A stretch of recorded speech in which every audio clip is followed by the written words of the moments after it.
तो ये कविता है चलना हमारा काम है। हमारा काम क्या है? चलने से क्या अर्थ है? चलने से अर्थ है काम करना। हमारा काम तो कर्तव्य करना है, चलना हमारा काम है। देखिए, ये कविता शिवमंगल सिंह सुमन द्वारा रचित किया है और ये गीत है।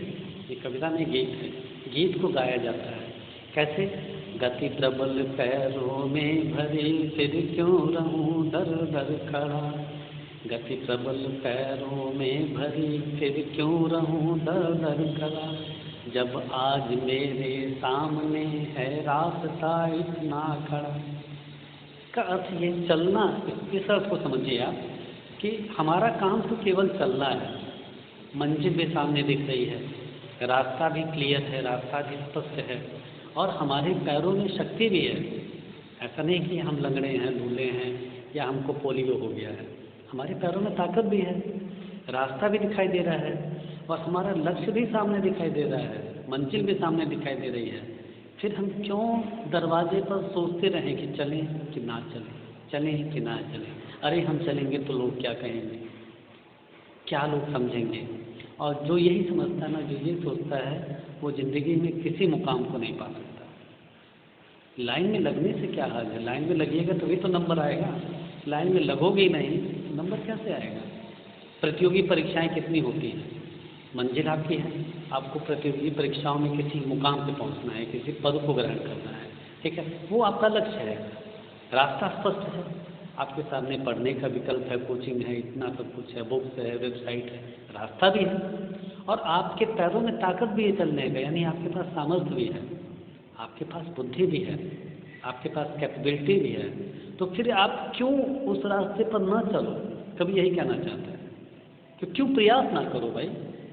आपका काम केवल प्रयास करना है, क्या पता मंजिल आपको मिली जाए। आप एक फिल्म देखा था आपने, बबीता फोगाट का, पहलवान वाला, याद है? अंतिम क्षण में वो जीतती है। अगर वो अपना हौसला छोड़ देती तो क्या अंतिम क्षण में जीतती? वो तो हारी थी। लेकिन उसके पिता कहते हैं, आमिर खान, उसका कहता ना कि मुश्किल है पर ये दांव लग सकता है। याद है? मुश्किल है लेकिन ये दांव लग सकता है। और वो बात अंतिम में उसे याद आती है जब वो हारती रह रही है, बबीता फोगाट उसमें हारती रह रही है। अंतिम बार ये पूरी ताकत लगा के, पूरा हिम्मत लगा करके, वो हारने का जज्बा नहीं था उसके अंदर जीतने का जज्बा था और अंतिम दांव मारती है और वो जीत जाती है। ये कविता यही प्रेरणा देती है।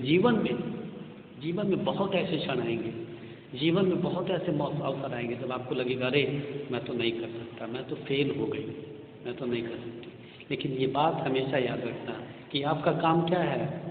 चलना है, प्रयास करना है। देखो कितनी सुंदर कविता है, सब सारा क्लियर है। गति प्रबल पैरों में भरी, प्रबल पैरों मतलब पैरों में प्रबल, प्र उपसर्ग है और बल यानी बलवान। प्र का मतलब है ज़्यादा, अत्यधिक, बहुत ज़्यादा। आपके पैरों में गति प्रबल है। अब प्रबल पैरों में क्यों गति है आपके पैरों में प्रबल गति हो सकती है, लेकिन मेरे पैरों में हो सकता है प्रबल गति ना हो। क्यों? क्योंकि आप युवा हैं, युवती हैं और हम लोग युवावस्था को पार कर रहे हैं। तो युवावस्था में सबसे ज़्यादा शक्ति होती पैरों में। तो ये कवि उन युवाओं के लिए विशेष तौर से कहता है कि जब आपके पैरों में अत्यधिक बलवान आपके पैर हैं, शक्ति हैं, गति आपके पैरों में चाल भरी हुई है, ताकत भरी हुई है, फिर क्यों रहूं दर दर खड़ा। फिर मैं दरवाजे पर, अपने दरवाजे पर उस रास्ते को ललचाई नज़र से देखता हुआ क्यों खड़ा रहूं? दौड़ हो रही है, 100 मीटर की दौड़, लोग उसमें दौड़ रहे हैं, मेरे पास ताकत भी है, फिर मैं ललचाते भी क्यों देखता रहूं? अरे वो तो उस पद पे पहुंच गया, मैं नहीं पहुंच पाया। आपने प्रयास किया क्या? नहीं। क्यों मैं अपने दरवाजे पर खड़ा रहूं जब आज मेरे सामने है रास्ता इतना बड़ा? जब मेरे सामने आज इतना रास्ता पड़ा है, स्पष्ट रास्ता पड़ा है, कितनी मेरे पास अवसर है। रास्ता पड़ा का मतलब है अवसर है, अपॉर्चुनिटीज़ हैं। आप IPS हो सकते हैं, आप राजनेता हो सकते हैं, आप प्रधानमंत्री के पद तक जा सकते हैं। अब तो ये स्पष्ट है, आम आदमी प्रधानमंत्री तक जा सकता है। आपके पास अपॉर्चुनिटीज़ हैं, फिर क्यों मैं चुपचाप खड़ा रहूं, आलस्य में पड़ा रहूं, मन में ख्याल खाता रहूं, अरे कल पढ़ूंगा, आज तो बहुत सर्दी है, होता है ना? तो ये क्यों? ये कविता आपको कर्म करने की प्रेरणा देगी, पढ़ने की प्रेरणा देगी। इस जगत में सब कुछ संभव है, सब कुछ पा सकते हो आप, ठीक है। जब तक न मंजिल पा सकूं तब तक नहीं मुझे विराम है। जब तक मैं अपने लक्ष्य को प्राप्त ना कर लूं तब तक मुझे विश्राम नहीं है, तब तक मैं आराम नहीं करूंगा। हनुमान जी ने क्या कहा था, राम काज कीन्हे बिनु मोहि कहाँ विश्राम। राम कार्य को पूर्ण कर किए बिना मुझे विश्राम कहाँ है। एक अन्य कवि ने कहा था, हम लक्ष्य प्रेरित बाण हैं, हम लक्ष्य को प्रेरित करके बाण हैं जो धनुष से निकल चुके हैं, बीच में विश्राम कैसा। या तो लक्ष्य को भेदेंगे ही हम। ये विद्यार्थी की यही मनस्थिति होनी चाहिए कि हम लक्ष्य को भेदेंगे ही, और उस भेदने में, उस सफलता में जितना आनंद है वो आप जब भेदोगे, जब क्रैक करोगे तब आपको पता चलेगा। हम लक्ष्य प्रेरित बाण हैं। जब तक न मंजिल पा सकूं मुझको नहीं विश्राम है, चलना हमारा काम है, चलना हमारा काम है। ये पंक्तियाँ देखो कहाँ कहाँ इशारा करती है, कहाँ कहाँ कितना व्यापक इसका अर्थ है। हमारा कार्य तो चलना है, हमारा कार्य तो मंजिल को प्राप्त करना है, हमारा कार्य तो माउंट एवरेस्ट के शिखर को प्राप्त करना है। एक शेरपा 3 दिन जब चढ़े होंगे तो उनके सामने क्या था, माउंट एवरेस्ट का शिखर दिखता था उनको, कितनी मुश्किलें थी। उनका काम था चलना, केवल प्रयास करना, चढ़ना, और अंत में वो विश्व विजेता, शिखर विजेता बने। उन्होंने वो कर दिखाया जो पहले नहीं किसी किया, है ना। तो जब तक न मंजिल पा सकूं मुझे नहीं विश्राम है, विराम मतलब विश्राम, चलना हमारा काम है। कुछ कह लिया, कुछ सुन लिया, कुछ बोझ अपना बट गया। ये पंक्तियाँ ये स्पष्ट नहीं है कवि किसे कह रहा है, इसके लिए अंदाजा ही लगाया जा सकता है। कुछ कह लिया, कुछ सुन लिया।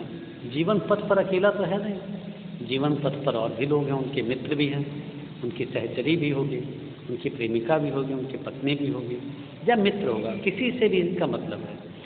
कुछ कह लिया, कुछ सुन लिया, कुछ बोझ अपना बट गया। मन का बोझ, मन में जो बोझ था, जो चिंताएं थी, जो दुश्वारियां थी, वो आपसे कुछ बातें कर ली मैंने और कुछ बात आपकी मैंने सुन ली। मनुष्य अकेला तो रह नहीं सकता, सामाजिक प्राणी है, मित्र से ही कहेगा, अपने फ्रेंड से ही कहेगा। तो ये कोई भी हो सकता है। तो ये कभी कभी क्वेश्चन आ जाता है कि कभी किसे कह रहा है, ये प्रश्न आ सकता है।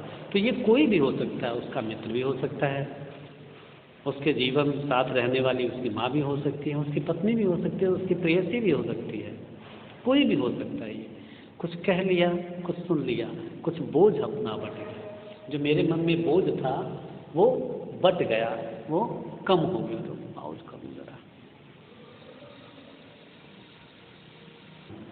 इस जीवन यात्रा में कुछ कह लिया, कुछ सुन लिया, कुछ मैंने आपकी बातें सुनी, आपके मन की बात सुनी, आपके विचार जाने, कुछ अपने मन के विचार मैंने आपसे कहा।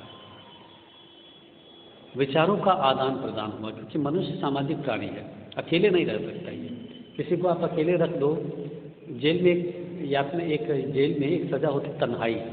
जो कैदी बहुत बदमाश होता है उसको एक कमरे में डाल देते हैं, एक अंधेरे कमरे में, और उसे सब कुछ देते हैं, खाना पीना सब कुछ, सब इंजॉय करो, आराम करो, सो, फिर किसी से बात करने नहीं देते। और जानती हैं ये सबसे बड़ी सज़ा होती है, मानसिक परेशान हो जाता है किसी से बात करने का। यहाँ इसी तथ्य का वर्णन है। कुछ कह लिया, कुछ सुन लिया, कुछ बोझ अपना बट गया। कुछ बोझ अपना, मन का जो बोझ था, मन की जो चिंताएं थी, दुश्वारियाँ थी, वो बट गया, हम लोगों ने बांट लिया। अच्छा हुआ तो मिल गई। देखिए स्त्रीलिंग सूचक शब्द है, मिल गई, तो इससे हम कविता का अर्थ करेंगे। अच्छा हुआ तो मिल गई, कुछ रास्ता ही कट गया। कौन सा रास्ता कट गया? ये जीवन रूपी रास्ता। कुछ समय कट गया, जीवन रूपी रास्ता कट गया, कुछ अच्छा समय गुजर गया। ये सत्य है कि पथिक बीच में रुक जाते हैं, कुछ चलते रहते हैं, कुछ रुक जाते हैं, कुछ दोस्त हमसे छूट जाते हैं, कुछ दोस्त आगे बढ़ जाते हैं, कुछ साथ में चलते रहते हैं, आगे वो छूट जाते हैं। तो यही है, अच्छा हुआ तो मिल गई, कुछ रास्ता ही कट गया, क्या राह में परिचय कहूँ, राही हमारा नाम। मैं इस रास्ते में अपना परिचय क्या दूँ? हमारा नाम तो पथिक है, राही है, परिचय में क्या दूँ? मैं कौन हूँ? इस प्रश्न का उत्तर तो बड़ा ही पेचीदा है। मैं कौन हूँ? कभी आप प्रश्न कीजिए मैं कौन हूँ, ये उत्तर नहीं मिलेगा। आप कहेंगे नहीं, मेरा नाम तो परी है, परी आपका नाम है, आपका नाम है, आप नहीं है। ये तो नाम है आपका, आपके माँ पिता ने नाम लिख दिया, रख दिया। फिर आप कौन है? आप कहेंगे साहब मैं तो मनुष्य हूँ। मनुष्य तो एक जाति है। आप कौन है? मेरी नाक है, आपकी नाक है, आप कौन है? मेरी आत्मा है, मेरी आत्मा है, फिर मैं कौन हूँ? आप कौन है? इस प्रश्न का उत्तर नचिकेता ने यमराज से पूछा था, और यमराज ने कहा तुम सब कुछ ले लो, पूरे संसार का ऐश्वर्य ले लो, सब कुछ ले लो, लेकिन ये रहस्य मत पूछो, ये आत्मज्ञान है।